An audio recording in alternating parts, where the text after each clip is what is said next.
हाँ जी, welcome back to account शास्त्र the debit credit फंडा।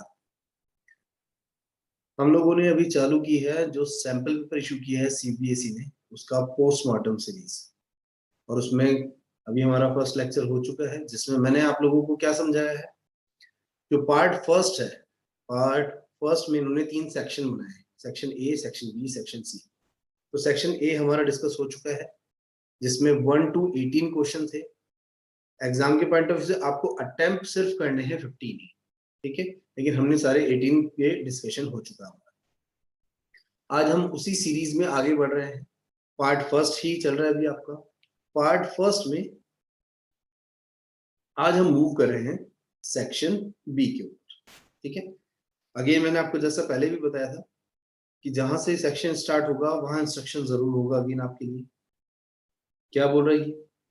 From question number 19 to 36। Section B जो आपका वो 19 to 36 है, वही आपके 18 क्वेश्चन बन रहे हैं। लेकिन आपको अटेम्प्ट कितने करने हैं? अटेम्प्ट एनी 15 क्वेश्चन, ठीक है। लेकिन हम क्या करेंगे? हम डिस्कस सारे क्वेश्चंस को करेंगे। अब आपको उनमें से अटेम्प्ट कौन सा करना है एग्जाम में, तो वो आपकी चॉइस है, ठीक है। चलिए, तो क्वेश्चन नंबर 19 की तरफ मूव कर रहे हैं। एंगल एंड सर्कल वो पार्टनर इन ए फॉर्म। तो पार्टनर है angle and circle. Their balance sheet showed. उनकी बैलेंस शीट में फर्नीचर है 2 लाख का। Stock at rupees 1,40,000। स्टॉक है 1,40,000 रुपीज का। Debtors at rupees 1,62,000 and creditors at rupees 60,000। ये उनकी बैलेंस शीट का उन्होंने एक सिचुएशन दिया है, समरी दी एक तरीके से, ठीक है। स्क्वायर वॉज एडमिटेड, ये लाइन पढ़ती है आपको पार्टनरशिप का चैप्टर याद आ जाना चाहिए कि ये admission of a new partner का question. And new profit sharing ratio was agreed at 2:3:5। और न्यू रेशियो डिसाइड हो चुका है पार्टनर्स के बीच में 2:3:5, ठीक है। Stock was revalued at, stock का रिवैल्यूएशन किया, अब हो गया स्टॉक कितने का? 1 लाख रुपीज का। अगर आप पहले कंपेयर करेंगे तो पहले स्टॉक कितने का था? पहले स्टॉक था 1,40,000 रुपीज का, और अभी हो चुका है वो कितने का? 1 लाख रुपीज का। इससे आपको एक आइडिया लग गया होगा कि यहाँ पर क्या हो रहा है, हमें 40,000 रुपीज का लॉस हो रहा है। एसेट और लाइबिलिटीज की वैल्यू में जो प्रॉफिट या लॉस होते हैं, जो चेंजेस आते हैं, उसे हम कौन सा अकाउंट में दिखाते हैं? रीवैल्यूएशन अकाउंट में, जिसका दूसरा नाम मत भूल जाइएगा, P&L एडजस्टमेंट, ठीक है। तो 40,000 का लॉस है। Creditors of rupees 15,000 are not likely to be claim. Creditors जो अभी आपके 60,000 थे, उसमें से 15,000 आपसे क्लेम नहीं करेंगे। क्लेम नहीं करेंगे इसका मतलब आपको पे नहीं करना पड़ेगा, और पे नहीं करना पड़ेगा कोई लाइबिलिटी, तो आपके लिए क्या हो गया? प्रॉफिट हो गया। रिवैल्यूएशन में कहा जाती है प्रॉफिट? क्रेडिट साइड में जाते हैं। डन। क्यों जाते हैं क्रेडिट साइड में? ऑलरेडी डिस्कशन हो चुका है हम लोगों का। रिवैल्यूएशन अकाउंट नॉमिनल नेचर का अकाउंट है। नॉमिनल का रूल था debit all expenses and losses, credit all incomes and gain. Losses सारे डेबिट में शो करेंगे, और कोई भी प्रॉफिट हो रहे हैं वो सब क्रेडिट में, ठीक है। Debtors for rupees 2,000 have been irrecoverable. 2,000 के डेटर्स से अब आप पेमेंट रिकवर नहीं कर पाएंगे। दैट मीन्स ये हो गए आपके बैड डेट्स। आपके पास डेटर्स कितने के थे? 1,62,000 के डेटर्स थे, उसमें से 2,000 कंफर्म बैड डेट्स हो चुके हैं। यानी अब आपके पास डेटर बचे 1,60,000। ये 2,000 लॉस है, लॉस है, रिवैल्यूएशन में डैमेज हो जाएगा। तो अब आपके पास डेटर्स बचे कितने? 160। And provision for doubtful debt to be provided at 10%। और जो डेटर्स बचे हैं वो भी सारे गुड डेटर्स नहीं है, उनमें भी 10% डाउटफुल डेटर्स है। तो 160 का 10% आप लोग कैलकुलेट करेंगे, 16,000 रुपीज आ जाएगा। तो ये क्या हो गया आपके लिए? ये भी लॉस है, क्योंकि आपका प्रोविजन फॉर डाउटफुल डेट्स क्या हो रहा है? इंक्रीज हो रहा है, ठीक है। Angle share in loss on revaluation amounted to rupees 30,000। Angle का जो रिवैल्यूएशन पे लॉस हुआ है उसमें शेयर कितना है? 30,000, ठीक है। Revalued value of furniture will be, revalued value of furniture, furniture की रिवैल्यूड प्राइस बतानी है आपको। अब यहां से आपके हो रहे हैं थोड़े ट्रिकी क्वेश्चन चालू। अभी जो आपने जो सेक्शन किया था, सेक्शन ए, वो आपके देखा जाए तो स्ट्रेट फॉरवर्ड क्वेश्चन थे, ज्यादा कॉम्प्लिकेशंस नहीं थी। लेकिन यहाँ आपसे मेहनत करवाएगा वो थोड़ी सी। चलिए देखते हैं आप कैसे समझना इस क्वेश्चन। हमें इन्होंने रिवैल्यूएशन से रिलेटेड काफी कुछ पॉइंट दिए। तो अगर मैं यहाँ पे बनाता रीवैल्यूएशन अकाउंट,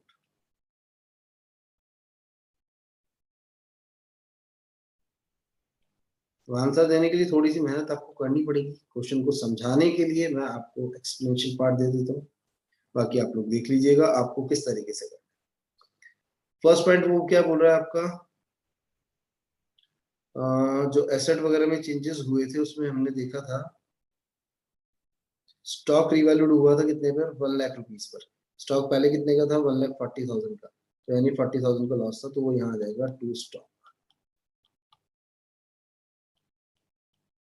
40,000 रुपीज का लॉस था। ठीक है, नेक्स्ट बोल रहा है वो क्रेडिटर्स को 15,000 रुपीज पे नहीं करने, प्रॉफिट हो गया। ये आ गया बाय क्रेडिटर्स, प्रॉफिट क्रेडिट में आते हैं, तो बाय क्रेडिटर्स कितना, 15,000 रुपीज का आपको प्रॉफिट हो चुका है, डन, क्रेडिटर्स हो गया।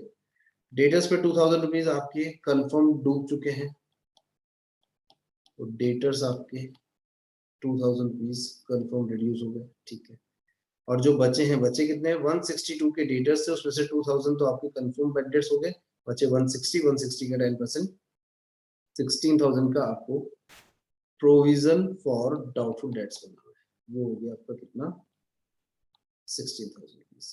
ठीक है, अब एंगल का, अब आपको लॉजिक पता होने चाहिए कि रीवैल्यूएशन पे प्रॉफिट हो या लॉस हो, हमेशा ओल्ड पार्टनर ओल्ड इश्यू में डिस्ट्रीब्यूट करते हैं, एडमिशन हो, रिटायरमेंट हो, डेथ हो। ठीक है, लॉस कब होगा, ये आपकी लॉस वाली साइड है, देखा जाए तो यहाँ पर आपके लॉसेस आ रहे हैं, यहाँ पर आपके प्रॉफिट्स आ रहे हैं। अब आपका वो बोल रहा है क्वेश्चन में, एंगल का जो रिवैल्यूएशन पे लॉस है, वो लॉस कितना है, 30,000 रुपीज। लॉस आपने यहाँ डिस्ट्रीब्यूट किएंगे between old partner and old ratio में, एंगल और सर्कल थे, एंगल एंड सर्कल। ठीक है, इसमें मेरे को एंगल का लॉस उन्होंने बता दिया कितना, 30,000 रुपीज। ठीक है जी, 30,000। अच्छा, एंगल और सर्कल पार्टनर एक फॉर्म में, रेशियो कितने हैं, रेशियो क्वेश्चन में कहीं मेंशन नहीं है, आप लोगों ने पढ़ा हुआ होगा, जब क्वेश्चन साइलेंट होता है, रेशियो के बारे में नहीं बताता है, तो रेशियो क्या होते हैं, इक्वल। ठीक है जी,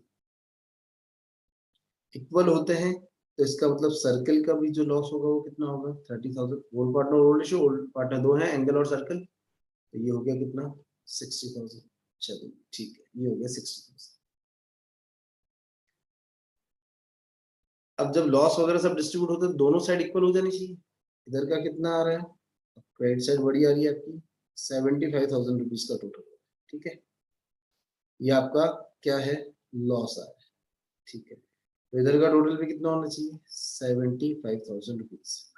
जबकि आप इधर का टोटल चेक करेंगे तो 16 प्लस ये था 40, ये होता है आपका 56, 56 और 2 कितना हो गया, 58। 75,000 क्रेडिट का टोटल है इंक्लूडिंग लॉस, और डेबिट का टोटल आ रहा है आपका 58,000। डिफरेंस कितने का आ रहा है, 17,000। यानी आपको यहाँ डेबिट में 17,000 पुट करना है। उन्होंने आपसे क्वेश्चन में क्या पूछा है, revalued value of furniture, furniture की वैल्यू कितनी है, तो दैट मीन्स यहाँ पर अगर मैंने फर्नीचर पुट किया, तो डेबिट साइड में फर्नीचर का इंक्रीज आना होता है या रिड्यूस होना होता है, तो यहाँ पर ये रिड्यूस हुआ होगा, ये आपके लिए लॉस है। तो आपका फर्नीचर कितना रिड्यूस हो गया, 17,000। और आपके बुक में फर्नीचर था कितने का, आप देखेंगे अगर आपका फर्नीचर 2 लाख का था। ठीक है जी, तो पहले उसकी प्राइस थी 2 लाख, अभी वो कितना रिड्यूस हो गया, 17,000 रुपीज क्या हो चुका है, रिड्यूस हो चुका है। 2 लाख में से 17,000 रुपीज हटा दीजिए, तो कुछ बचता है 1,83,000 रुपीज। यानी आज उसकी रीवैल्यूड प्राइस है, रीवैल्यूड प्राइस है या रीवैल्यूड वैल्यू है 1,83,000 रुपीज। तो आपका आंसर हो जाएगा यहाँ पर डी। बहुत ही अच्छा क्वेश्चन था। और यही है कि अगर आप सोच रहे हैं कि सिंपली आपने ऊपर ऊपर से थोड़ा पढ़ाई कर लिया और कंसेप्ट को फॉलो नहीं किया, बेसिक को स्ट्रॉन्ग नहीं किया, आप अटेम्प्ट नहीं कर पाएंगे क्वेश्चन। चलिए ठीक है, नेक्स्ट क्वेश्चन की तरफ मूव करते हैं। क्वेश्चन नंबर 20, आशा और निशा पार्टनर एक फॉर्म में शेयर प्रॉफिट करें द रेशियो ऑफ 2:1। कशिश को एडमिट किया for 1/4 share of which 1/8 was gifted by Asha. 1/4 के लिए आ रहा है, उस 1/4 में से 1/8 तो आशा ने क्या कर दिया है, गिफ्ट कर दिया। ठीक है, आपने पढ़ा है एडमिशन के टाइम पर जब भी नया पार्टनर आता है वो पुराने पार्टनर्स के शेयर को परचेज करता है, उसके लिए वो क्या पेमेंट करता है, गुडविल का पेमेंट। लेकिन यहाँ कशिश को 1/8 शेयर तो आशा ने गिफ्ट कर दिया, दैट मीन्स वो उससे कोई गुडविल चार्ज नहीं कर रही है। ठीक है, और रिमेनिंग वाज कंट्रीब्यूटेड बाय निशा। अब सबसे पहले आप रिमेनिंग फाइंड आउट कर लीजिए।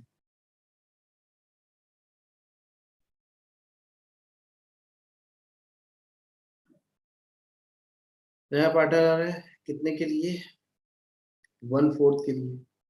1/4 में से 1/8 1/8 किसने गिफ्ट कर दिया, आशा ने गिफ्ट कर दिया। ठीक है, तो 1/4 में से 1/8 हटा दीजिए। कैसे हटाएगा, 4 और 8 का एलसीएम आएगा, एलसीएम आ गया 8, 4 का 8 में जाएगा 2 टाइम्स, 2 into 1 हो गया 1, 1 दैट मीन्स 1/8। ये 1/8 कौन देगा, देखो ये आपका नया पार्टनर कौन है, कशिश। कितने के लिए आया, 1/4 के लिए। 1/4 में से 1/8 किसने दे दिया, आशा ने। तो अगर 1/4 में से हम 1/4 हटा देते हैं तो रिमेनिंग बचता है 1/8। तो ये बचा हुआ 1/8 कौन कंट्रीब्यूट कर रहा है, निशा। और निशा अगर 1/8 कंट्रीब्यूट कर रही है तो इतने शेयर का वो गुडविल चार्ज करेगी। अब आपको बोला goodwill of the firm is valued at 40,000, पूरी फर्म की गुडविल है 40,000। तो निशा कितना सेक्रीफाइस कर रही है, 1/8। ये हो गया आपका 5,000 रुपीज। तो क्वेश्चन आपसे क्या पूछा था, how much amount for goodwill will be credited to, Nisha को कितना अमाउंट गुडविल का दिया जाएगा, क्रेडिट किया जाएगा, उसकी कैपिटल को बढ़ाया जाएगा। तो कितना, 5,000 रुपीज। आंसर हो जाएगा आपका बी। ठीक है, आगे कंटिन्यू करते हैं।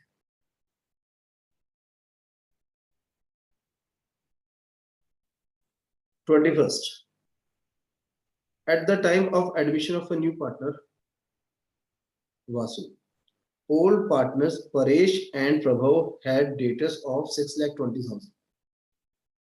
जिस दिन एडमिशन हो रहा है किसका, एक नए पार्टनर वासु का, उस दिन ओल्ड पार्टनर्स परेश और प्रभव, उनके पास डेटर्स है 6,20,000 की, and a provision for doubtful debts for ₹20,000 in their books.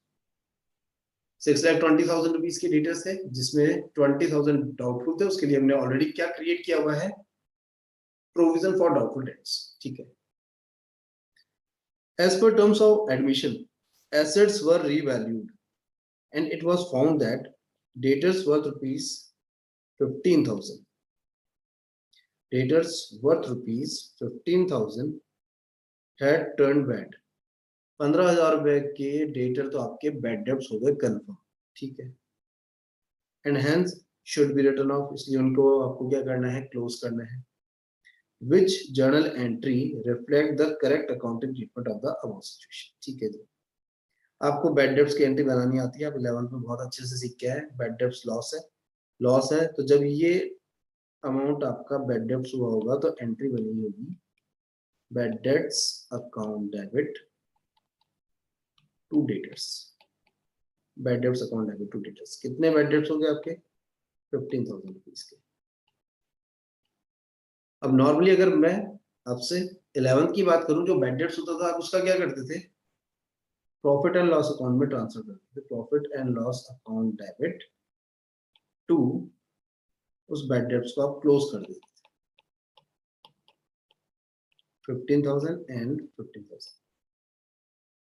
लेकिन आपको याद होगा, आपने जब प्रोविजन वाला टॉपिक पढ़ा था, कि अगर आपने इन लॉसेस से बचने के लिए ऑलरेडी प्रोविजन क्रिएट कर रखा है तो अब आपको लॉस पीएनएल में ट्रांसफर करने की जरूरत नहीं। क्यों नहीं, क्योंकि आप ऑलरेडी प्रोविजन कहां से चार्ज करके लाए, पीएनएल अकाउंट से, तो वापस से पीएनएल अकाउंट लॉस डालने की जरूरत नहीं। तो उस केस में हम क्या करते हैं, प्रोविजन अकाउंट जो कि क्रेडिट बैलेंस शो करता है उसमें से वो फंड निकाल लेते हैं, उसमें से चार्ज कर लेते हैं। तो आपकी जो एंट्री बनती है वो बनती है बैड डेट्स क्लोज होता है, लेकिन वो कहाँ ट्रांसफर होकर क्लोज नहीं था, पीएनएल में ट्रांसफर करने की क्लोज जरूरत नहीं है। क्यों नहीं है? क्योंकि आपके पास ऑलरेडी प्रोविजन, तो 15,000 रुपीज आप प्रोविजन में से कर सकते हैं। अब क्यों कर सकते हैं प्रोविजन में से? आपके पास प्रोविजन में कितना है?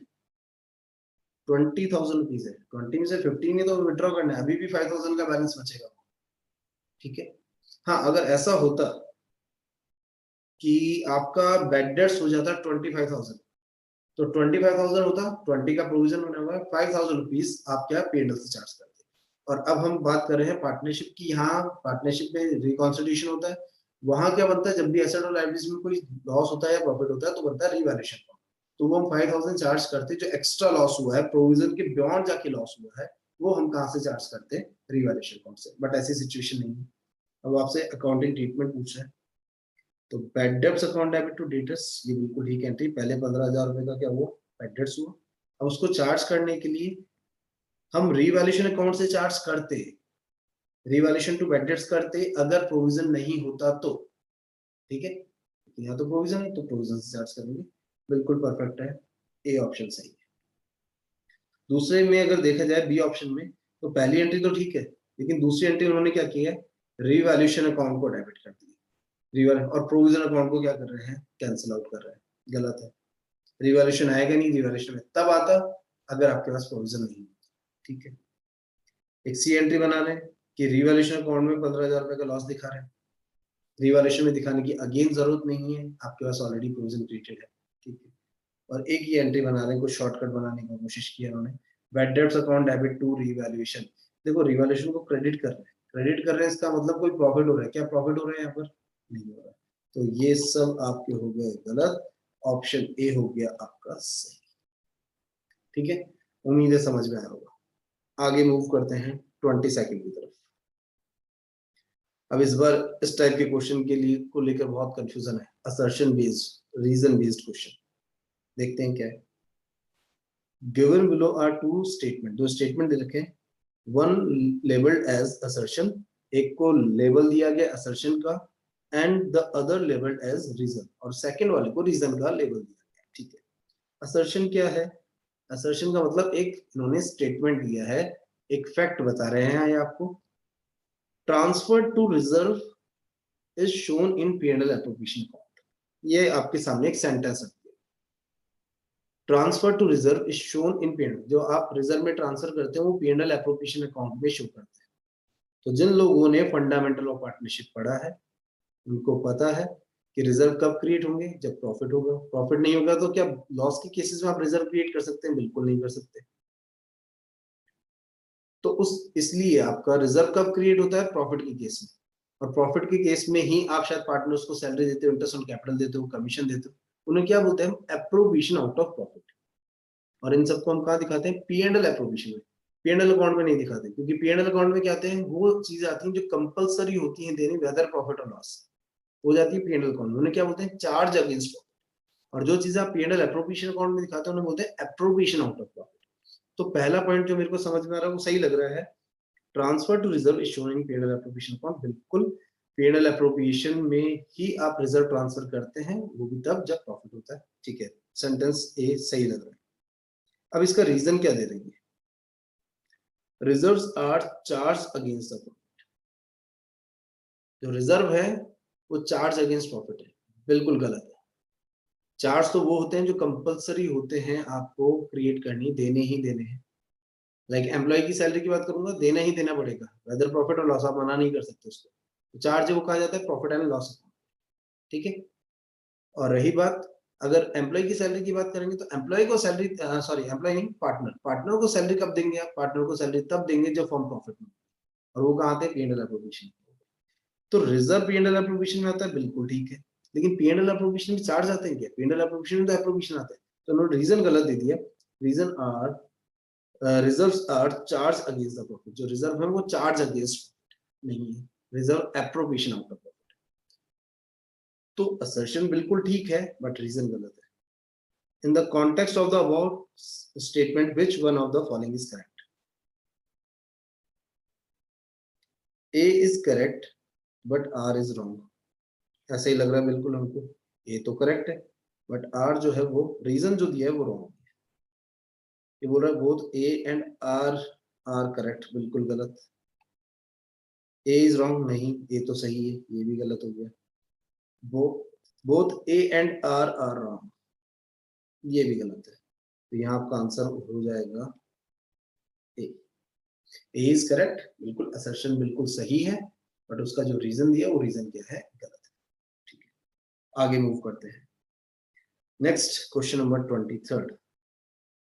अनुभव, शगुन और पुलकित पार्टनर एक फॉर्म में शेयर प्रॉफिट कर रहे हैं, profit and losses in the ratio of 2:1। On 1st April 2021, they decided to change their profit sharing ratio. अब रेशियो चेंज कर दिया 5:3:2। ये सेंटेंस पढ़ते चैप्टर याद आ गया होगा, change in profit sharing ratio. ठीक है। On that date, debit balance of profit and loss account ₹30,000 appeared in the balance sheet. अब कुछ लोगों के लिए यहीं से प्रॉब्लम चालू हो जाएगा, सर P&L अकाउंट का डेबिट बैलेंस होता क्या है, बैलेंस शीट में कहाँ शो करते हैं। थोड़ा सा मैं एक्सप्लेनेशन दे देता हूँ इसका, ठीक है। And partner decided to pass an adjustment entry, partner चाहते हैं कि इसकी एक एडजस्टमेंट एंट्री बन जाए क्योंकि रेशियो चेंज हो रहा है। Which of the under mention option reflect correct treatment of the above treatment. चलो वो सब बात की बात है, पहले तो ये P&L अकाउंट का बैलेंस डेबिट और क्रेडिट वो कंफ्यूजन क्लियर करते हैं। आपने 11th में पढ़ा है प्रॉफिट एंड लॉस अकाउंट, बिल्कुल पढ़ा है। डेबिट साइड एक्सपेंसेस साइड होती है, क्रेडिट साइड इनकम साइड होती है, ठीक है।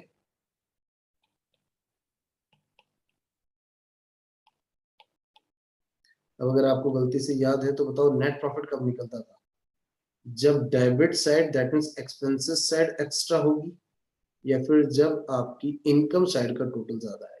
तो जाहिर सी बात है प्रॉफिट तो तब होगा जब इनकम होगा। सपोज करो मैं यहाँ बोल रहा हूँ, यहाँ क्रेडिट का टोटल आ रहा है 5 लाख और डेबिट में जो एक्सपेंसेस थे वो थे आपके सपोज 3 लाख। अब मैं आपसे पूछूं P&L अकाउंट कौन सा बैलेंस शो कर रहा है, तो कोई अकाउंट कौन सा बैलेंस शो करता है, कैसे डिसाइड करते हैं, जो साइड बड़ी होती है वो बैलेंस होता है। तो P&L अकाउंट की कौन सी साइड बड़ी है, क्रेडिट साइड। तो ये 2 लाख रुपीज आपके लिए क्या हो गया, P&L अकाउंट का क्रेडिट बैलेंस, दैट मींस ये हो गया आपका प्रॉफिट। तो माइंड सेट करो कि P&L अकाउंट का क्रेडिट बैलेंस जो होता है वो क्या होता है, तो प्रॉफिट एंड लॉस अकाउंट अगर क्रेडिट बैलेंस शो करेगा तो वो प्रॉफिट होगा, ठीक है। अच्छा, अब कई बार पार्टनर्स क्या करते हैं, इस प्रॉफिट को आपस में डिस्ट्रीब्यूट करने के बजाय फॉर्म में ही क्या करते हैं, रिटेन करते हैं। तो है प्रॉफिट पार्टनर्स के, लेकिन उन्होंने डिस्ट्रीब्यूट करने के बजाय फॉर्म में ही एज अ सेविंग्स रख दिए, एज अ रिजर्व रख दिया है, P&L अकाउंट में ही बैलेंस शो। तो पार्टनर्स के लिए माना क्या है, एसेट है, उनका ही पैसा है। लेकिन हम फॉर्म के पॉइंट ऑफ व्यू से बात करते हैं, फॉर्म के लिए क्या है, तो P&L अकाउंट का क्रेडिट बैलेंस फॉर्म के लिए एक लायबिलिटी होती है।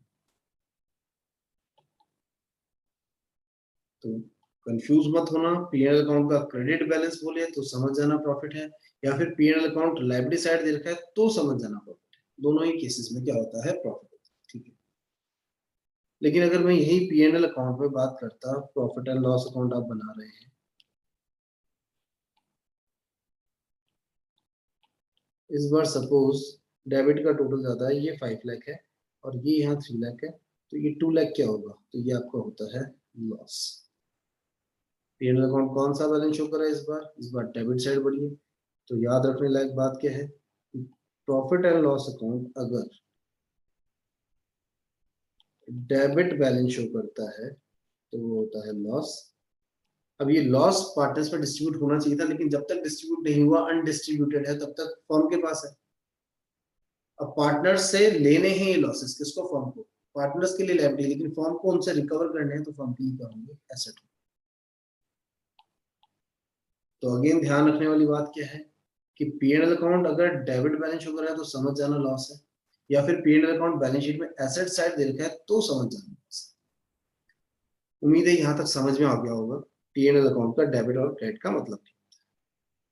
अब देखते हैं इस क्वेश्चन में उन्होंने क्या बोला है।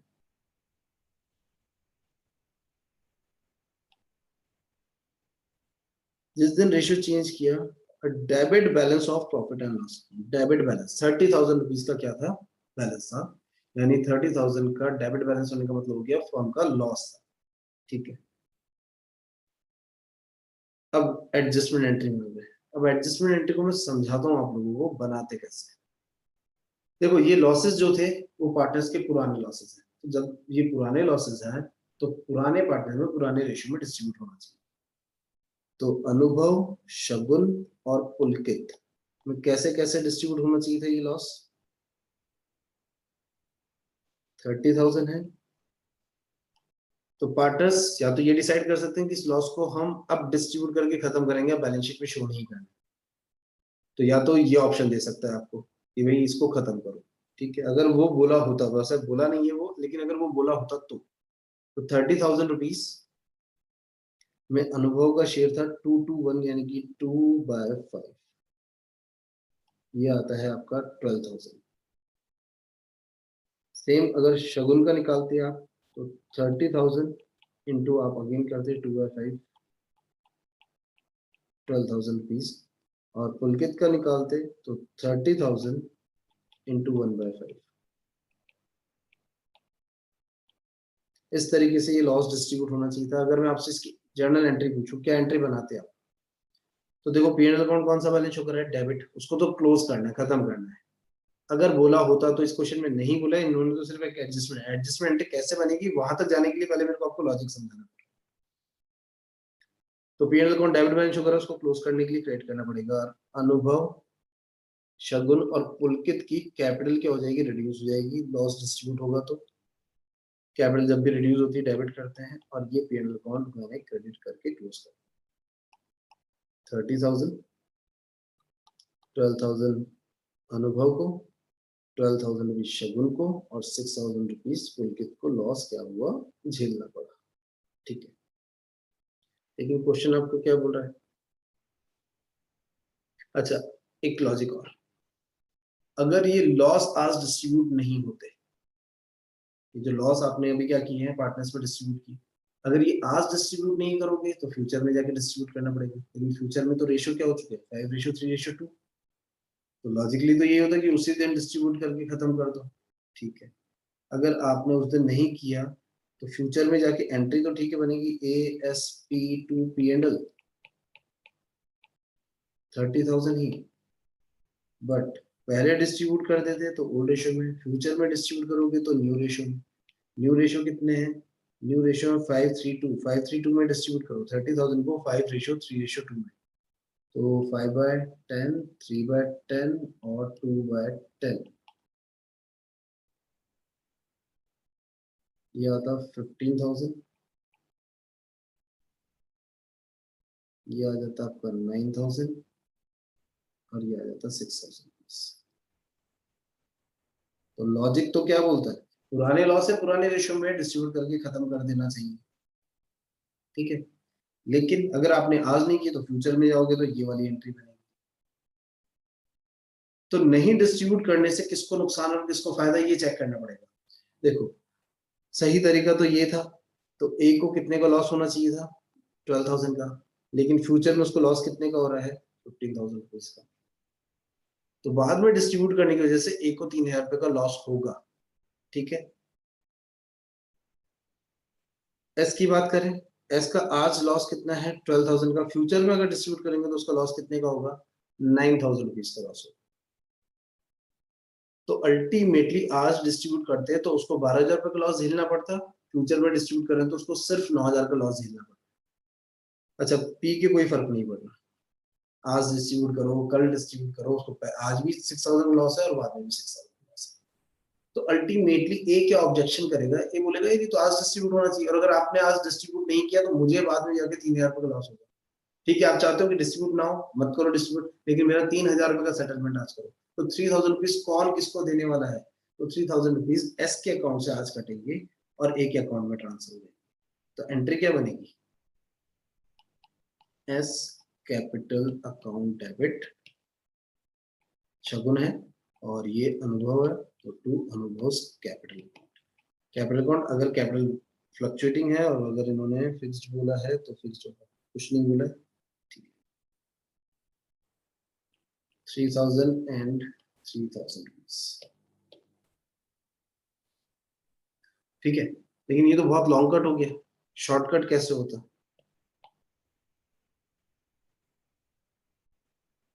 आप निकालेंगे सेक्रीफाइस और गेन। अब सेक्रीफाइस और गेन निकालने के लिए एक सिंपल सा फॉर्मूला है, ओल्ड माइनस न्यू। ओल्ड में से न्यू हटा दो, अगर पॉजिटिव आएगा तो सेक्रीफाइस है, और अगर नेगेटिव आ गया तो गेन है। इनके ओल्ड रेशियो क्या थे? 2:2:1, और न्यू रेशियो कितने हो गए हैं? 5:3:2। कौन कौन है? अनुभव, शगुन और पुलकित। अनुभव का निकालते हैं, अनुभव का सेक्रीफाइस है या गेन है, देख लेते हैं। ओल्ड था 2/5 और न्यू कितना हो गया? 5/10। 2/5 माइनस 5/10, ये आ गया 10। 4 - 5 माइनस का 1/10, दैट मीन्स इसको हो गया है के। यही देखा था हमने, पॉजिटिव आता तो सेक्रीफाइस, नेगेटिव आ रहा है तो गेन, नेगेटिव आ रहा है इसलिए गेन। ऐसे ही शगुन का देखो मैं, शगुन का सेक्रीफाइस है या गेन है? शगुन का ओल्ड था 2/5, न्यू हो गया 3/10, 5 और 10 कैल्शियम हो गया 10। 4 - 3, ये आ गया पॉजिटिव 1/10, दैट मीन्स इसको क्या हो रहा है? सेक्रीफाइस। ठीक है, अब क्योंकि ये लॉस है, इसलिए लॉस के केस में एंट्री क्या बनती है? पीएनएल अकाउंट का डेबिट बैलेंस क्या लॉस है, तो आप एंट्री बनाएंगे sacrificing partners capital account debit to gaining partners capital account. तो डायरेक्ट आप 110 निकाल, 110 किसका, कितने का है पीएनएल अकाउंट का डेबिट बैलेंस? 30,000। 30,000 का आप निकालेंगे डायरेक्ट 1/10, 30 को 1/10 हो गया कितना? 3,000। तो ये एंट्री बन जाएगी। हाँ, अगर यही प्रॉफिट होता, अगर ये 30,000 रुपीज पीएनएल अकाउंट का डेबिट बैलेंस ना होकर पीएनएल अकाउंट का क्रेडिट बैलेंस होता, तो उस केस में एंट्री जो बनती है प्रॉफिट के केस में, एंट्री एडजस्टमेंट एंट्री जैसे, तो उस केस में जो आपकी एडजस्टमेंट एंट्री बनेगी वो बनेगी gaining partners capital account debit to sacrificing partners capital. मैं सिर्फ आपको ये जो क्वेश्चन है सर, वो क्वेश्चन सॉल्व नहीं करा रहा, मैं उसी के साथ वो पर्टिकुलर टॉपिक का लॉजिक भी क्लियर करवाना चाहता हूँ। ठीक है, तो अगर प्रॉफिट होता तो ये entry.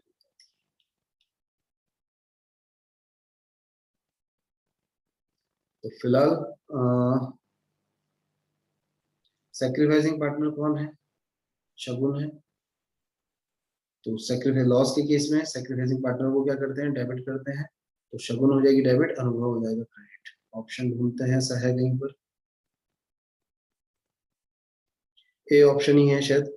शगुन्स capital account will be debited by 3,000 and Anubhav's capital account credited by 3,000। A option ही करेक्ट है, यही पे बात। चलिए नेक्स्ट मूव करते हैं क्वेश्चन नंबर 24 के ऊपर।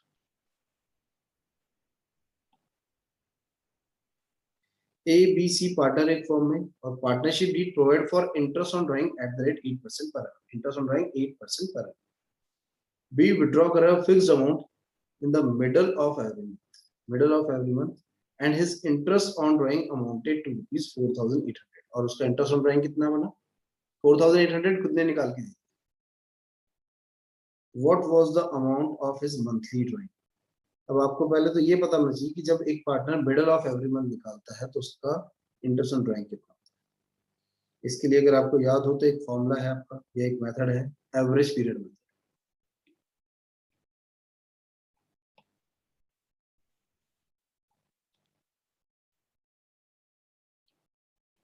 Average period method. ये मेथड कब अप्लाई हो सकता है? ये मेथड सिर्फ दो कंडीशन में अप्लाई हो सकता है। फर्स्ट है सेम अमाउंट ऑफ ड्राइंग हो, हर बार जो ड्राइंग का अमाउंट होगा वो क्या होगा? सेम होगा। और second, same time gap between each drawing, हर ड्राइंग के बीच में जो टाइम गैप होगा वो क्या होगा, वो भी सेम। जैसे कि कोई पार्टनर है 5,000 रुपीज पर मंथ निकाल रहा है in the beginning of every month, तो अमाउंट सेम हो गया 5,000, और बिगिनिंग ऑफ एवरी मंथ हर महीने की फर्स्ट डेट को निकाल, तो दोनों कंडीशन फुलफिल है, एवरेज पीरियड मेथड अप्लाई हो सकता है। सेकंड, अगर उसने at the end of every month निकाला 5,000 रुपीज निकाला, अगेन दोनों कंडीशन फुलफिल हो रही है। उसने मिडिल ऑफ एवरी मंथ निकाला, सेम अमाउंट निकाला, तो भी दोनों कंडीशन फुलफिल हो। तो ऐसे में आप एवरेज पीरियड मेथड का फॉलो कर सकते हैं। एवरेज पीरियड मेथड में क्या होगा, आपको एवरेज टाइम निकालना। एवरेज टाइम का फॉर्मूला बता देता हूँ मैं आप लोगों को। एवरेज टाइम का फॉर्मूला है time left after first drawing plus time left after last drawing divide by 2। Time left after first drawing के बाद कितना टाइम बचा है, time left after last drawing divide by 2। अगर मैं कह रहा हूँ कि उसने बिगिनिंग ऑफ एवरी मंथ निकाला है, beginning of every month,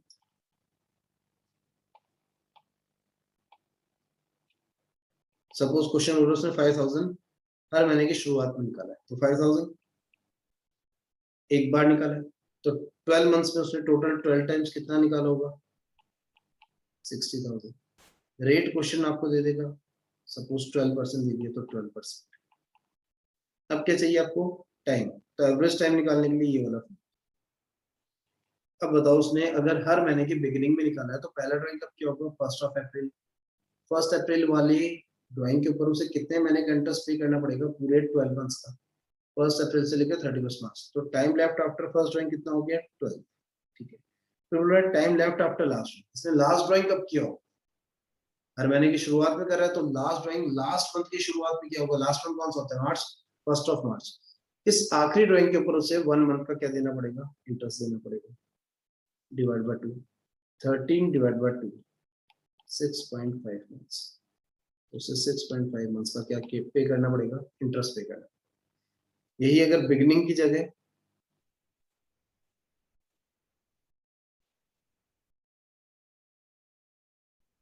end of every month होता, end of every month 5,000 rupees withdraw कर रहा है, कितने टाइम्स विड्रॉ कर रहा है, 12 टाइम्स, इंटू 12 कर देंगे, अमाउंट कितना आ जाएगा, 60,000। रेट क्वेश्चन में कुछ ना कुछ गिवन होगा, वो गिवन रेट ले लेंगे। अब क्या चाहिए, टाइम, एवरेज टाइम निकाल दीजिए।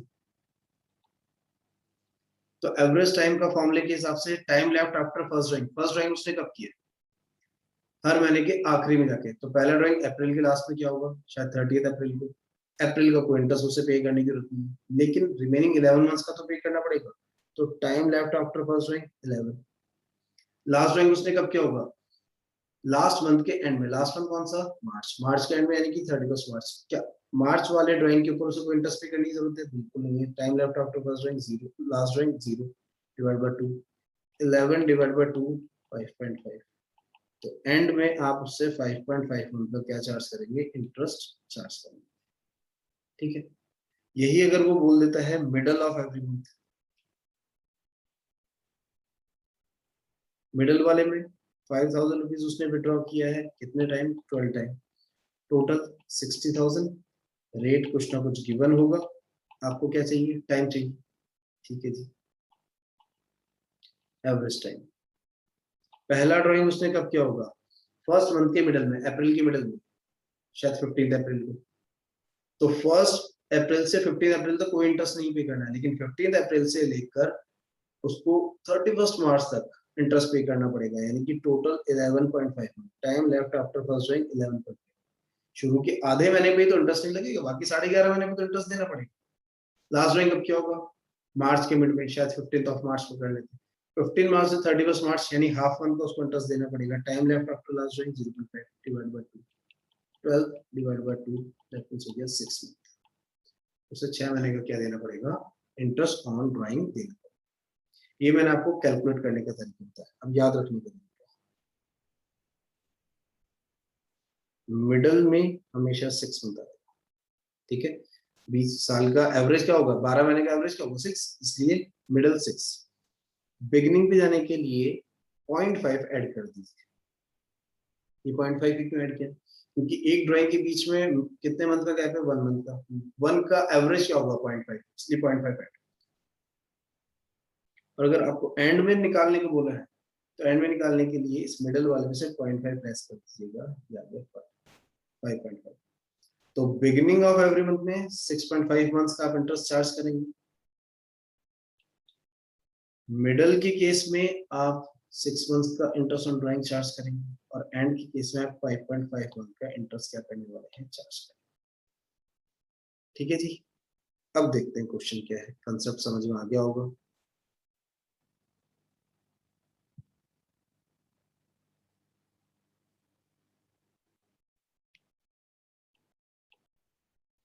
तो क्वेश्चन नंबर 24 में आपको बी के बारे में बताया गया है। फिक्स अमाउंट निकाला है, ठीक है। मिडल ऑफ एवरी मंथ निकाला है, मिडल ऑफ एवरी मंथ में 6 मंथ्स का लगता है, और आईओडी खुद ने कैलकुलेट करके दी। अच्छा, आपको क्या पूछा है? उसने मंथली कितना अमाउंट विड्रॉ किया है, ड्राइंग कितनी है? मुझे अमाउंट नहीं पता, ठीक है। अमाउंट पे रेट कितना है? 8%। नेक्स्ट होता है time. Time middle of every month में टाइम कितना होता है? 6 मंथ। ठीक है। कितना इंटरेस्ट ऑन ड्राइंग है? खुद ने कैलकुलेट करके दीजिए। क्या मैं यहाँ से अमाउंट पता लगा सकता हूँ? बिल्कुल, इन दोनों को दूसरी तरफ ले जाके रिवर्स कर सकते हैं। इसको 100/8 लिख देता हूँ, और इसको 12/6 लिख देता हूँ।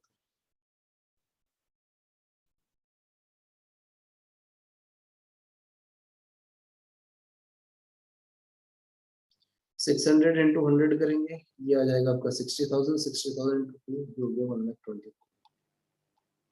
अब कुछ लोग देखेंगे, अरे वाह सर 1,20,000 मिल गया, टिक लगा देंगे। यहाँ वो गलती करते हैं। ये 1,20,000, ये जो अमाउंट आप लेते हैं ये पर मंथ लेते हैं, टोटल अमाउंट, ये होता है टोटल अमाउंट। तो ये आपका टोटल अमाउंट निकल के आया, लेकिन वो आपसे क्वेश्चन क्या डिमांड कर रहा है? Amount of his monthly drawing पूछ रहा है वो। तो मंथली ड्राइंग पूछ रहा है 1,20,000। अगर आपने 12 मंथ्स में निकाला है तो पर मंथ आपने कितना विड्रॉ किया है? आंसर आ जाएगा 10,000। तो अगर आप जल्दीबाजी में ये लगा के आगे तो हो जाएगा गलत। आंसर है 8-10,000। आई थिंक सो समझ में आ गई होगी बात। अच्छा क्वेश्चन।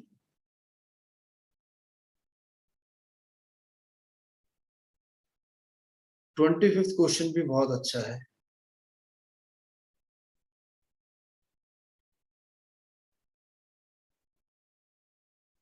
एक काम करते हैं, पहले अब थोड़ा, क्योंकि ये बहुत लेंदी होता जा रहा है, लेक्चर बहुत लेंदी हो जाएगा, इसके लिए क्या करता हूँ, पहले जो नॉर्मल क्वेश्चन है जो जल्दी जल्दी हो रहे हैं पहले वो कर लेते हैं, फिर देखते हैं अगर टाइम बचेगा तो फिर हम इसको कर लेंगे, अदरवाइज होल्ड पे रख लेंगे। चलिए 26 देखते हैं।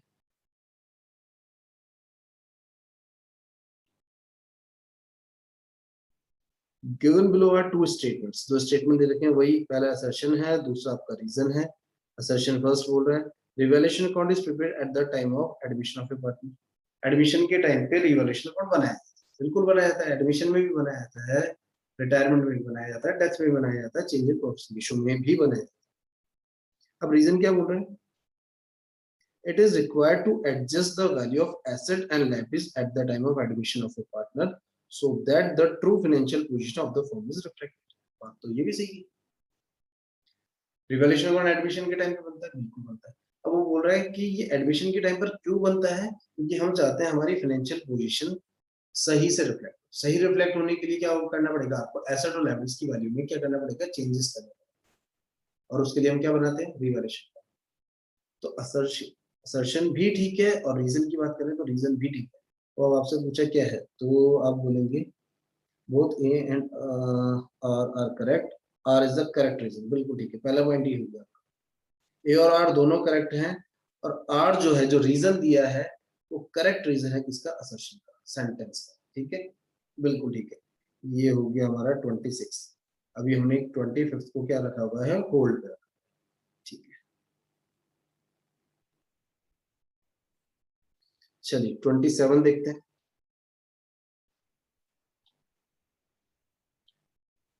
For limited forfeited issue of share का क्वेश्चन। उन्होंने फोरफिट किया 4,000 share of 20 each fully called up. Fully called up का मतलब क्या होता है? जितनी फेस वैल्यू उतना कंपनी मांग चुकी है, किससे? पब्लिक से। On which application money of 6 has been paid. 20 rupees company मांग चुकी है, लेकिन अभी तक पेमेंट कितना हुआ इन 4000 शेयर पे, सिर्फ 6 रुपीज। दैट मीन्स 20 में से उसने 6 पे किया, 14 का पेमेंट ही नहीं किया। 14 क्या हो गया, कॉल्स इन एरियर, बकाया। Out of this 2000 shares were reissued, 4000 forfeit किए थे, उसमें से 2000 क्या कर दिए, रीइश्यू कर दिए। And 8000 has been transferred to capital. 8000 रुपए कहाँ ट्रांसफर कर दी, कैपिटल। देखो रीइश्यू जब आप करते हैं तो रीइश्यू करने पर आपको कुछ प्रॉफिट होने के चांसेस, या तो नो लॉस नो प्रॉफिट होगा, या फिर आपने अगर उसको कुछ ज्यादा में कर दिया, या आपके पास जो फोरफिटेड अमाउंट है उसमें से कुछ बच गया, तो होता है कैपिटल प्रॉफिट। कैपिटल प्रॉफिट को हम कहाँ ट्रांसफर करते हैं, कैपिटल रिजर्व। तो बोलो calculate the rate at which these shares were issue, ये शेयर कितने में इशू। अब ये बहुत कंसेप्ट वाइज क्वेश्चन है, आपके बेस स्ट्रांग होंगे तो आप अटेम्प्ट कर पाएंगे, अदरवाइज नहीं कर। शॉर्टकट देखते हैं कैसे कर सकते हैं।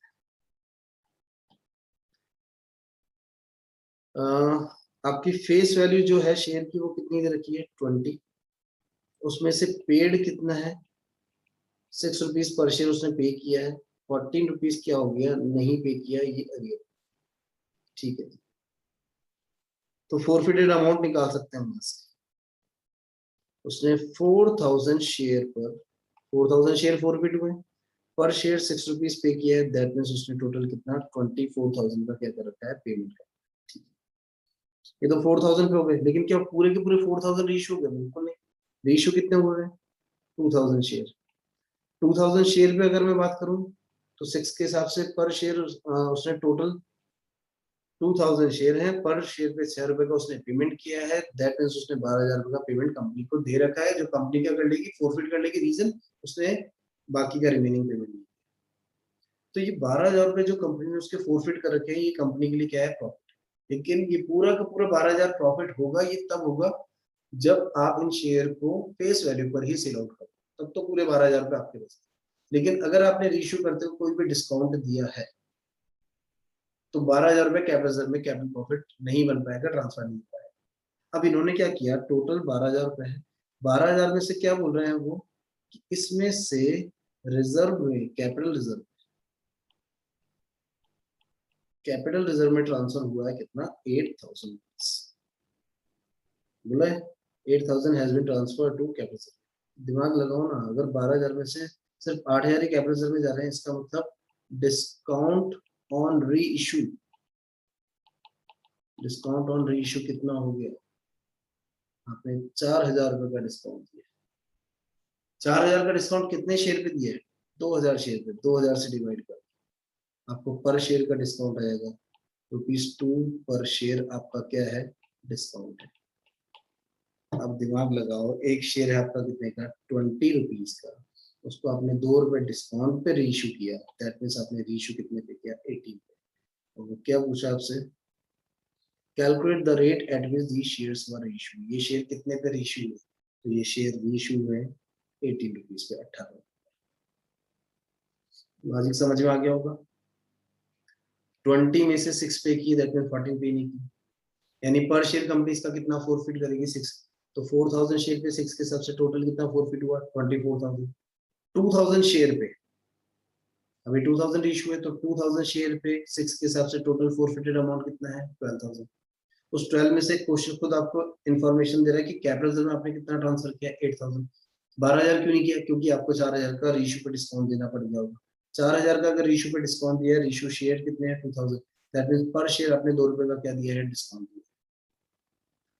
तो 20 रुपए की फेस वैल्यू वाला शेयर अगर 2 रुपए डिस्काउंट पे रीशू किया है, तो रीशू प्राइस कितनी होगी, 8।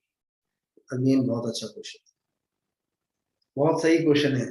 अब ये जो सेक्शन बी में है वो क्वेश्चंस बहुत अच्छे क्वेश्चंस, ठीक है। चलिए next 28, which of the following statement is or are true, इनमें से कौन से स्टेटमेंट सही, authorise capital is less than issued capital. Authorise capital issued capital से कम होती है, हो ही नहीं सकती। ऑथराइज वो मैक्सिमम लिमिट होती है जितनी आप इशू कर सकते हैं, ठीक है। तो एग्जांपल लेते हैं,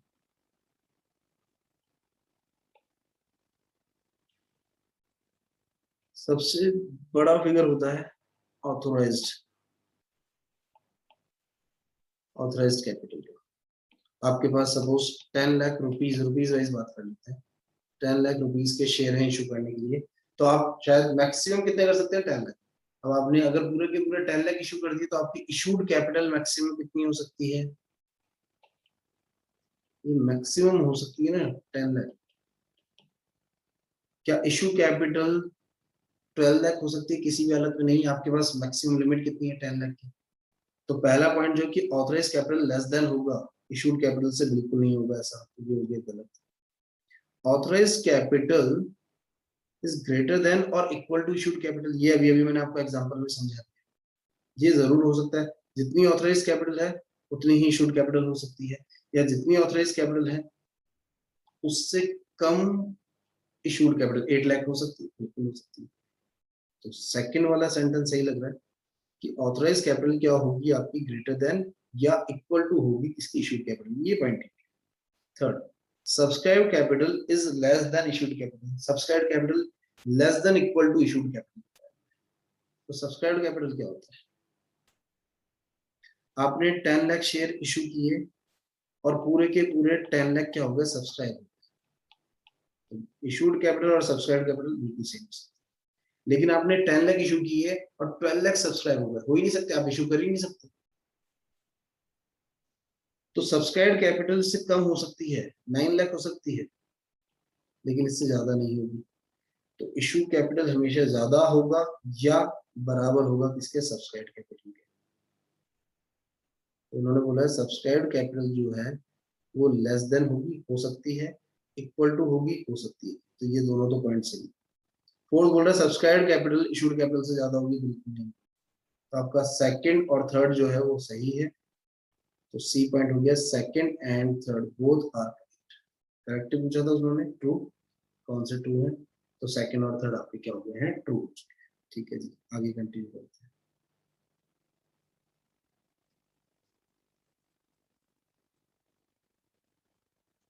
twenty nine B again technical question. आपके जितने अच्छे से कंसेप्ट क्लियर होंगे आप उतना अच्छा इसको आंसर दे पाएंगे। आपको टॉपिक ही पता नहीं चलेगा शायद, अगर आपने ढंग से पढ़ाई नहीं की है तो।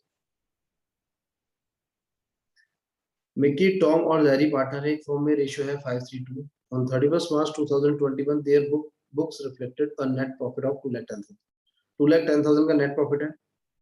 As per the terms of partnership deed they were entitled for interest on capital, उन्हें इंटरेस्ट ऑन कैपिटल दिया जाएगा which amounted to 80, 60 and 40, ठीक है, respectively. Beside this, a salary of 60,000 each was payable to Mickey and Tom. Mickey और Tom को 60,000 each salary दे। चलिए देख लेते हैं देना क्या क्या है, मिक्की, टॉम और जेरी।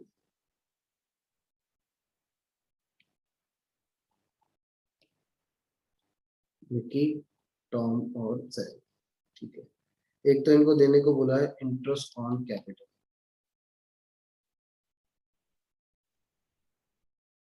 तो इंटरेस्ट ऑन कैपिटल कितना कितना देने को बोला है, बोला 80, 60 एंड 40।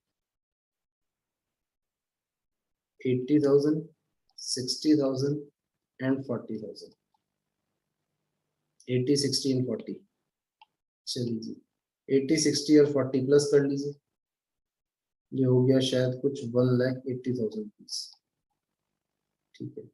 इसके अलावा सैलरी भी देनी है। सैलरी के लिए क्वेश्चन क्या बोल रहे हैं, 60,000 each was payable to Mickey and Tom, Mickey and Tom को 60,000 ईच देना। ये रहा मिकी और ये रहा टॉम,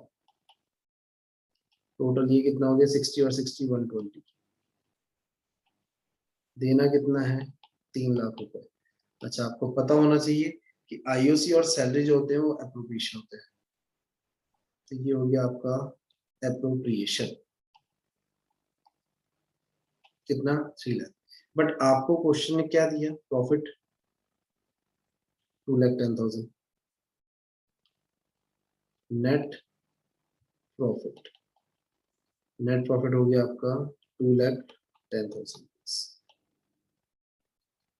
अब आपको अगर पढ़े हुए सारे टॉपिक ढंग से तो ये देखते समझ में आ जाएगा, एप्रोप्रिएशन ज्यादा है, नेट प्रॉफिट कम है। क्या टॉपिक है वो, when appropriation are more than profit, जब एप्रोप्रिएशन ज्यादा हो। अब यहाँ तो अब समझ में नहीं आ रहा कि किसको इंटरेस्ट ऑन कैपिटल का कितना दे या सैलरी कितना दे, क्योंकि देने के लिए अवेलेबल प्रॉफिट कितना है, 2,10,000। एप्रोप्रिएशन के बारे में आपने पढ़ा, एप्रोप्रिएशन उतना ही दे सकते हैं जितना प्रॉफिट, उससे ज्यादा नहीं दे सकते। अब क्या करें, अब क्या करना है, मिकी को टोटल क्या देना है, मिकी को 80,000 प्लस 60,000 सैलरी, मिकी का टोटल बनता है 1,40,000, ठीक है। टॉम का 60,000 प्लस 60,000, 1,20,000। और रही बात जैरी की, उसको क्या देना है, उसको सिर्फ इंटरेस्ट ऑन कैपिटल देना है 40,000। तो जब कभी भी appropriations are more than profit, appropriation ज्यादा हो प्रॉफिट से, तो इनका जो उनको देना है उसका क्या निकाल दिया जाता है, रेशियो निकाल दिया जाता है, दैट मींस एप्रोप्रिएशन का रेशियो निकाल दिया जाता है। 3 से 3, 3 0 से 3 0, तो ये सीधे सीधे अच्छा 3 को 4 ही उठ रहा है। अब क्या बचा आपके पास, 14:12:4। किससे कर सकता है, 2 से कट रहा है शायद, 7:6:2। क्या डिमांड कर रहा था क्वेश्चन आपसे, calculate the ratio in which the profit would be appropriated, profit किस रेशियो में डिस्ट्रीब्यूट करेंगे, तो 7, 6 और 2 निकाला शायद हमने, बिल्कुल ठीक है। तो ये हो जाएगा आपका सी। आई थिंक सो यहाँ तक की कहानी बिल्कुल समझ में आ गई होगी आप लोगों को।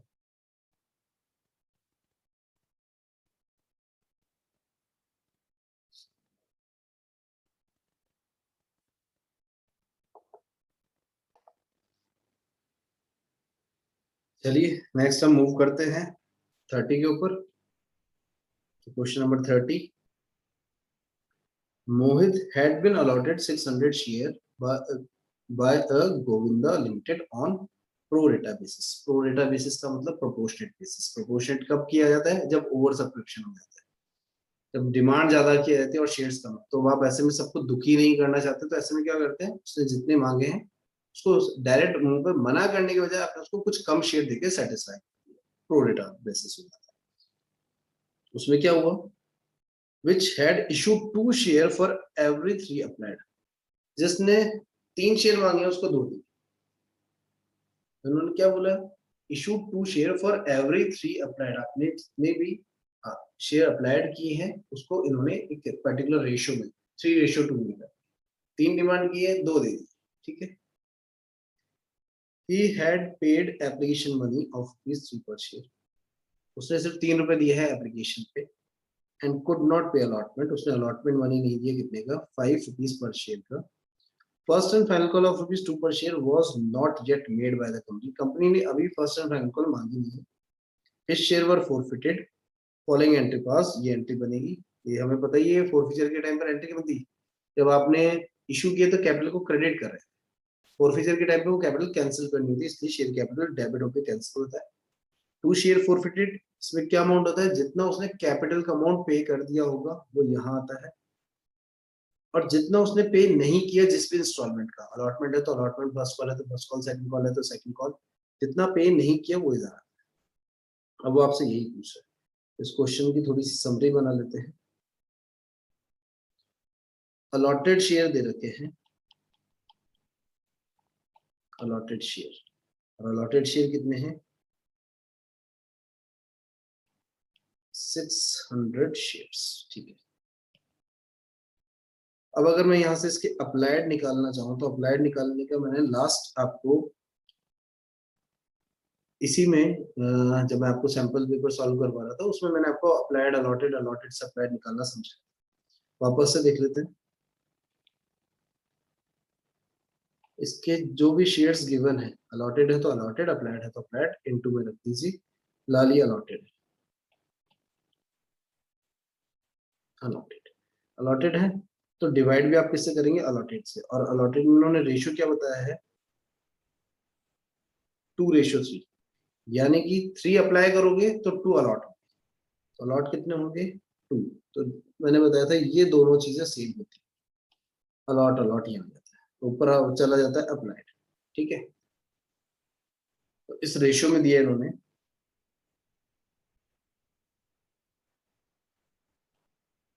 दैट मीन्स इसने 900 शेयर के लिए क्या किया होगा, अप्लाई किया। अलॉटेड शेयर है 600, तो अलॉटेड से पहले मैं फाइंड आउट करूंगा इसके अप्लाइड शेयर कितने हैं, 900 शेयर। अब देखो इसने 900 शेयर जब अप्लाई किए होंगे तो सबसे पहले इंस्टॉलमेंट कौन सी पे करते हैं, एप्लीकेशन। एप्लीकेशन कितने की बताइए, एप्लीकेशन मनी ऑफ ₹3 पर शेयर। इसने 900 शेयर पर 3 के हिसाब से 2700 क्या किए थे, पेड किए थे। वैसे तो यहीं पे पता चल जाता है हमको कि जितना पे किया है कैपिटल का वही फॉरफिट होता है, ठीक है। लेकिन अगर आप समझना चाहते हैं और, तो देखो ये तो अप्लाइड थे ना, अलॉट कितने हुए 600, तो 600 शेयर पे एप्लीकेशन 3 के हिसाब से उसका कितना बनता था, 1800 रुपीज ही बनता था। उसने कितना एक्स्ट्रा पे कर दिया, एक्स्ट्रा कितना पे किया, उसने 300 शेयर का एक्स्ट्रा पे कर दिया, दैट मीन्स 900। जो ये एक्स्ट्रा पे होता है इसका क्या करते हैं हम, एटलीस्ट हम अगले इंस्टॉलमेंट जो कि होती है कहाँ, अलॉटमेंट होती है, अलॉटमेंट पे क्या कर देते हैं, एडजस्ट कर देते हैं। अब ये अलॉटमेंट चुका था तो कितने शेयर की चुका था, 900 की पे कर दे या 600 की, 900 तो इसने मांगे थे, मिले कितने 600, तो इसका अलॉटमेंट जो ड्यू होता, वो ड्यू होता 600 शेयर्स पर। अलॉटमेंट का अमाउंट इन्होंने कितना बता रखा है, अलॉटमेंट मनी ऑफ 5 पर शेयर, तो 600 इंटू 5, उसको टोटल कितना पे करना था 3000। उसमें से वो ऑलरेडी एक्स्ट्रा कितना पे कर चुका है, 900 तो ऑलरेडी दे चुका है। तो अगर मेरे से कोई पूछे तो उसने अलॉटमेंट कितना नहीं दिया, तो मेरा जवाब होगा नॉट पेड ऑन अलॉटमेंट। उसने अलॉटमेंट का क्या नहीं पे किया, 2100 का पेमेंट नहीं किया, ठीक है। एंट्री, शेयर कैपिटल में क्या जाता है,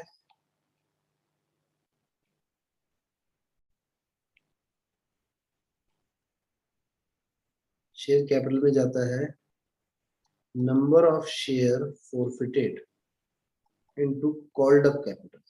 called up capital, called up से क्यों करते हैं, क्योंकि कैपिटल अकाउंट जितने से कॉल किया है, जितने से ओपन हुआ है, जितने से ड्यू हुआ है, उतने से ही क्या होगा, क्लोज।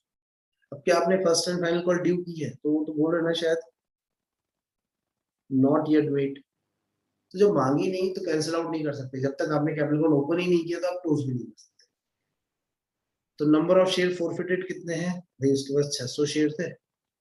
अब कॉल्ड अप कैपिटल पर शेयर कितना, उसे क्या क्या मांगा गया था, ₹3 एप्लीकेशन के मांगे गए थे, ₹5 अलॉटमेंट के मांगे गए थे, 600 इंटू 8, एक्स की वैल्यू तो आ गई 4800। फोर फीचर में कितना जाएगा, जितना उसने पे कर दिया। अब जितना उसने पे कर दिया वैसे तो डायरेक्ट यहाँ से भी समझ आता है, उसने सिर्फ 900 शेयर पर ये पे किया है, तो या तो आप ऐसे समझ लीजिए, या फिर 600 के हिसाब से कैलकुलेशन लेना चाहें, उसने 600 शेयर पे 3 के हिसाब से 1800 रुपीज का पेमेंट किया एक तो, और प्लस उसका 900 रुपीज का एडजस्ट हुआ था अलॉटमेंट पे, 1800 प्लस 900 कर लो तो भी 2700 आएगा, जैसे भी आप करना चाहें। तो फोर फीट में कितना जाता है, जितना उसने पे कर दिया, जितना कंपनी उसका फोरफीट कर लेगी, जब्त कर लेगी, ठीक है। डन। अलॉटमेंट कितना नहीं चुका है, लॉजिकली मैंने अभी आप लोगों को बताया कि माना उसका अलॉटमेंट 600 शेयर पर 5 के हिसाब से 3000 रुपीज क्या था, ड्यू था, बट वो ऑलरेडी, क्योंकि उसने ज्यादा के लिए अप्लाई किया था, तो 300 शेयर का 3 के हिसाब से ऑलरेडी 900 एक्स्ट्रा पे कर चुका है, तो 3000 माइनस 900 करेंगे 2100 rupees, not paid on allotment, ये हो गया 2100। तो उस हिसाब से आपका आंसर हो जाएगा सी, 4800 शेयर कैपिटल में, 2700 फॉरफीचर में, और 2100 आ जाएगा जो उसने अलॉटमेंट का पेमेंट नहीं किया है, ठीक है। 30th में आगे चलते हैं 31 की तरफ। Given below are two statement, दो स्टेटमेंट दे रखे हैं, एक असर्शन है और एक लेबल है आपका एज रीजन। असर्शन क्या बोल रहा है, in case of share issued on pro rata basis, excess money received, जो एक्सेस अमाउंट आपके पास आया at the time of application can be utilised till allotment only. अब ये बात तो यहाँ गलत होगी, आपने बहुत सारे क्वेश्चन भी किए होंगे जहाँ एक्स्ट्रा पैसा आता है वो पहले अलॉटमेंट पे एडजस्ट होता है, और कुछ बच जाता है तो फर्स्ट और सेकंड कॉल पे भी जा सकता है, वो क्वेश्चन पे डिपेंड करेगा क्वेश्चन क्या बचे। लेकिन ये क्या बोल रहे हैं कि सिर्फ अलॉटमेंट पर ही जा सकता है, ये गलत है। वो फर्स्ट कॉल पे भी जा सकता है, वो सेकंड कॉल पे भी एडजस्ट हो सकता है। ये तो हो गया असर्शन, तो गलत है। रीजन, कंपनी हैज टू पे। अब ये रीजन क्या दे रहे हैं कि आगे क्यों नहीं जा सकता फर्स्ट कॉल या सेकंड कॉल पे, क्योंकि ये बोल रहे हैं कि कंपनी को पे करना पड़ेगा interest on calls in advance at the rate 12% per annum for amount adjusted towards call if any. तो ये तो ठीक है, interest on calls in advance तो पे करना पड़ता है, लेकिन ये तो बोल रहे हैं कि सिर्फ अलॉटमेंट पर ही एडजस्ट करना है। तो जब अलॉटमेंट पे एडजस्ट किया तो फर्स्ट और सेकंड कॉल पे आपने एडजस्ट ही नहीं किया, तो उस पे आपको इंटरेस्ट पे करना ही नहीं पड़ेगा। तो रीजन क्या हो गया यहाँ पर, तो पहली बात तो ये गलत हो गया असर्शन, क्योंकि वो फर्स्ट कॉल या सेकंड कॉल पे भी एडजस्ट हो सकता है। और रीजन हाँ बिल्कुल, ये हम कह सकते हैं रीजन ठीक है कि कंपनी को interest on calls in advance पे करना पड़ता है 12% पर एनम के हिसाब से, ये बात बिल्कुल ठीक है। तो 31 क्या बोल रहा है आपको, ये बोल रहा है both A and R true. नहीं, ए तो गलत है ही, both A and R true and R is correct explanation, बिल्कुल गलत, दोनों फॉल्स है। नहीं, रीजन सही है, डी पॉइंट ठीक है। ए इज फॉल्स, ए गलत है। क्यों गलत है, क्योंकि कॉल्स पे भी एडजस्ट हो सकता है। लेकिन आर बिल्कुल ट्रू है, क्योंकि आपको calls in advance 12%, calls in arrear और कॉल्स इन एडवांस के रेट आपको जहाँ ये टॉपिक समझा है calls in arrear calls in advance, वहां बताया गया है। कॉल्स इन एरियर के ऊपर 10% चार्ज करती है। अगर कोई शेयर होल्डर डिफॉल्टर है, पेमेंट नहीं किया, तो कंपनी उससे 10% चार्ज करेगी। और अगर किसी शेयर होल्डर ने एडवांस पेमेंट किया है तो कंपनी उसे मैक्सिमम 12% के हिसाब से interest on calls in advance पे कर सकती है। टेबल एफ में रूल 16 है, उसमें शायद ये मेंशन, ठीक है, एक बार देख लीजिए। तो ये हो गया डी करेक्ट। नेक्स्ट 32 पे मूव करते हैं। अजय और विनोद पार्टनर, एक फर्म में रेशियो है 3:2। Their fixed capital देखिए 3 lakh and 4 lakh respectively. After the close of account for the year, it was observed that the interest on capital which was agreed to be provided, agree थे कि 5% देना, was erroneously provided at 10%। 5% की जगह आपने 10% क्या दे दिया, interest on capital। By what amount will Ajay's account be affected if partner decided to pass an adjustment policy? ठीक है। अच्छा, अब मेरे को एक चीज ये लग रही है कि लेक्चर, क्योंकि मेरे को आपको बहुत डिटेल में लेना पड़ रहा है, हर एक टॉपिक को मेरे को एक्सप्लेन भी करना है, तो हो सकता है ये लेक्चर बहुत ज्यादा लेंथी बन रहा हो। तो मैं इस पार्ट के शायद कुछ क्वेश्चन, क्योंकि क्वेश्चन वाला भी मैं इसको कट शॉर्ट करूंगा तो शायद आपको मैं टॉपिक ढंग से एक्सप्लेन नहीं, ठीक है। तो अब ये ज्यादा लेंथी ना हो, इसलिए अपन एक काम करते हैं, इसको अभी इस क्वेश्चन पे एंड कर देंगे लेक्चर को, और जो रिमेनिंग रहेंगे वो मैं आपको नेक्स्ट जो इसका पार्ट बनाऊंगा उसमें अच्छे से, क्योंकि मेरे को टॉपिक भी एक्सप्लेन करना है, सिर्फ आंसर नहीं बताना। आंसर तो आंसर की भी है, ये वो आप कहीं से भी देख सकते हैं, लेकिन वो आंसर निकला कैसे, वो टॉपिक क्या है, वो भी समझा। अब क्योंकि ये टॉपिक भी बहुत अच्छा टॉपिक है, तो उम्मीद है समझ जाएंगे आप लोग कि मैं लेक्चर को कट शॉर्ट क्यों कर रहा हूँ। ठीक है, आगे कंटिन्यू। अजय और विनोद पार्टनर थे, और पूरे क्वेश्चन में हमने देख लिया कि उनको इंटरेस्ट ऑन कैपिटल 5% का ही डिसाइड हुआ था, लेकिन 10%, ठीक है। अकाउंट बन चुके हैं। टॉपिक है आपका फंडामेंटल ऑफ पार्टनरशिप, टॉपिक आता है, वो टॉपिक का नाम क्या है, पास्ट एडजस्टमेंट के नाम से आता है या फिर adjustment in the close account के नाम से आता है, ठीक है। तो अजय की कैपिटल है 3 लाख और विनोद की है 4 लाख।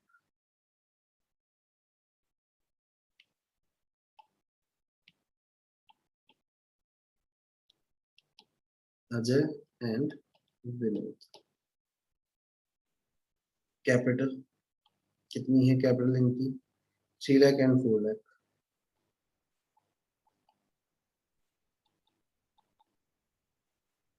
प्रॉफिट शेयरिंग रेशियो कितना है, 3:2, 3:2, ठीक है। इंटरेस्ट ऑन कैपिटल देनी थी 5%, जो कि राइट है, और दे दी है 10%, जो कि रॉन्ग है। यानी कि आपको 3 लाख का 5%, 15,000 रुपीज देनी थी, और इसको 4 लाख का 5% होता है आपका 20,000 रुपीज दे दिया आपने। 3 लाख का 10% 30,000, और 4 लाख का 10% 40,000 रुपीज। अब कितना एक्स्ट्रा दे दिए, 5% आपने क्या दे दिया, एक्स्ट्रा दे दिया, यानी इसको 15,000 रुपीज और इसको 20,000 रुपीज। इस 5% को हमको क्या करना पड़ेगा, कैंसिल आउट करना पड़ेगा। अब कैंसिल आउट करना पड़ेगा यानी उनकी कैपिटल में ट्रांसफर करना है, उनकी कैपिटल से वापस लेना है, उनकी कैपिटल से वापस लेना है। यानी कि 15,000 अजय के अकाउंट में से काट ली जाएंगी, क्या कर दी जाएंगी, डेबिट, कैपिटल रिड्यूस करना है, और ये इसके अकाउंट से 20,000 रुपीज क्या कर ली जाएंगे, डेबिट कर दी जाएंगे, निकाल दी जाएंगे, ठीक है। लेकिन दिमाग लगाओ, अगर आपने उनको इंटरेस्ट ऑन कैपिटल ज्यादा दिया था, इंटरेस्ट ऑन कैपिटल फर्म के पॉइंट ऑफ व्यू से क्या होता है, एक्सपेंस होता है। अगर आपने एक्सपेंस ज्यादा किए होंगे तो फर्म का जो डिविजिबल प्रॉफिट आया होगा वो प्रॉफिट तो कम आया होगा ना, खर्चे आपने ज्यादा कर दिए तो फर्म के पास उनको देने के लिए प्रॉफिट क्या बचा होगा, कम। लेकिन अब आप अपनी गलती सुधार रहे हो, इन एक्सपेंसेस को वापस से उनसे चार्ज कर रहे हो, तो एक्सपेंस रिड्यूस हो जाएंगे, तो उसकी वजह से आपका डीपी क्या हो जाएगा, बढ़ जाएगा। कितना बढ़ जाएगा, 15 + 20 कितना हो गया, 35,000। तो किस तरीके से करते हैं, टेबल बनाते हैं, टेबल शोइंग एडजस्टमेंट बोलते हैं उसको, पास्ट एडजस्टमेंट का एक टॉपिक है, तो टेबल शोइंग एडजस्टमेंट। पर्टिकुलर का कॉलम, जितने पार्टनर उतने कॉलम, पार्टनर हैं शायद यहाँ पर अभी कितने, अजय एंड विनोद, दो पार्टनर है, अजय एंड विनोद, एक ये टोटल होगा। पहले आप क्या कर रहे हो, एक्सेस इंटरेस्ट ऑन कैपिटल को कैंसिल आउट कर रहे हो, दैट मीन्स क्या करो, उनसे वापस से चार्ज कर रहे हो, डेबिट कर रहे हो। कितना डेबिट कर रहे हो, अजय से 15,000 रुपीज और विजय से 20,000 रुपीज। ले लिया आपने 35,000, जैसे ही 35,000 उनसे ले लिए, फर्म का डिविजिबल प्रॉफिट बढ़ गया, तो डिविजिबल प्रॉफिट आप क्या करोगे, उनको डिस्ट्रीब्यूट करोगे, जब डिस्ट्रीब्यूट करोगे तो उनकी कैपिटल पॉइंट में क्रेडिट होगा। अब डिविजिबल प्रॉफिट कौन से रेशियो में आता है, प्रॉफिट शेयरिंग रेशियो में। प्रॉफिट शेयरिंग रेशियो कितना है, 3:2।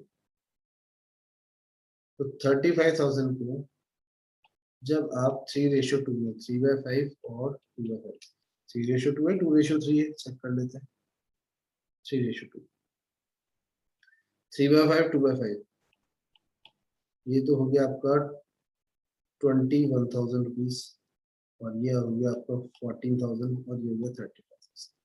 बन गई टेबल शोइंग एडजस्टमेंट। अब दिमाग लगाओ थोड़ा सा, अजय को डेबिट किया है, यानी कि अजय के अकाउंट से विड्रॉ किया है, काट लिया है, रिड्यूस कर दिया 15,000, बट आपने अजय के अकाउंट में क्रेडिट भी तो किया 21,000। बचपन में पढ़ा है, प्लस और माइनस माइनस होता है, तो डेबिट और क्रेडिट भी क्या होता है, माइनस होता है, लेकिन साइन किसका आता था, प्लस और माइनस में जो बड़ा होता था, तो डेबिट क्रेडिट में भी जो बड़ा होगा उसका साइन। 15,000 डेबिट, 21,000 क्रेडिट, इसका मतलब 6,000 रुपीज क्रेडिट। और यहाँ देखोगे विनोद को 20 डेबिट, 14 क्रेडिट, यानी 6,000 रुपीज डेबिट। अब ये एंट्री बनानी पड़ेगी। अब एंट्री क्या बनेगी, विनोद का या तो कैपिटल अकाउंट डेबिट करेंगे और या करंट अकाउंट, याद होगा कैपिटल कब और करंट कब, अगर कैपिटल फिक्स्ड है तो करंट, और फ्लक्चुएटिंग है तो कैपिटल। तो विनोद के कैपिटल अकाउंट से डिडक्ट करेंगे या करंट अकाउंट से डिडक्ट करेंगे, और कहाँ ट्रांसफर कर देंगे, अजय के कैपिटल और करंट अकाउंट। अब क्वेश्चन ने क्या पूछा है वो देख लेते हैं।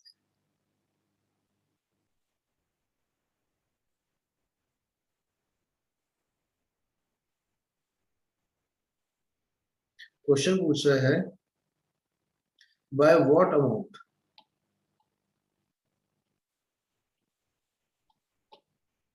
Bye what amount will Ajay's account be affected, Ajay का अकाउंट कितने से अफेक्ट होगा, एडजस्टमेंट एंट्री मांग रहे हैं। और देखो यहाँ पर फिक्स्ड कैपिटल दे रखा है, तो एंट्री करंट अकाउंट से, तो क्या एंट्री बना रहे हैं हम, अजय के अकाउंट को क्या कर रहे हैं, अजय के अकाउंट को क्रेडिट, और कौन से अकाउंट को करेंगे, करंट अकाउंट को, कितने से करेंगे, 6,000 रुपीज से। अब देख लो ऐसा ऑप्शन कौन सा है, ये तो 15,000 से कर रहे हैं, पहले पॉइंट में गलत है। Ajay current account will be credited bye 6,000, ये ठीक है। 35,000 गलत है, 20,000, तो ये हो गया आपका डी सही। ठीक है, तो ये जो पार्ट चल रहा है हमारा, पार्ट फर्स्ट में आपके 3 सेक्शन है, A, B एंड C। ए हमारा बहुत जल्दी कंप्लीट हो गया था, रीजन स्ट्रेट फॉरवर्ड क्वेश्चन थे, तो मेरे को ज्यादा डिटेल में आपका उसका एक्सप्लेनेशन, हाँ मैंने कंसेप्ट जरूर आप लोगों को बताए थे, टॉपिक जरूर आपको क्लियर किया था। अब यहाँ क्वेश्चन ट्रिकी भी है और उनको कंसेप्ट क्लियर करने के लिए मेरे को आपको थोड़ा डीपली जाना पड़ा, इसलिए वो सारे क्वेश्चन अभी फिलहाल कंप्लीट नहीं। एक मैंने 25 भी होल्ड करना था, बहुत अच्छा क्वेश्चन। तो अब हमारे पास कौन कौन सा रह गया जो हम नेक्स्ट लेक्चर में कवर अप करेंगे, नेक्स्ट लेक्चर में फिर सेक्शन सी भी कर लेंगे। तो मैंने आपको 19 से लेकर अभी करवा दिए हैं कहाँ तक, 32 तक। बीच में मैंने ड्रॉप कौन सा किया है, सिर्फ 25। तो नेक्स्ट लेक्चर में हम लोग क्या करने वाले हैं, एक तो 25 करने वाले हैं जो हमने अभी छोड़ दिया था, और अभी आपके हो चुके हैं 32 तक, शायद 32 तक।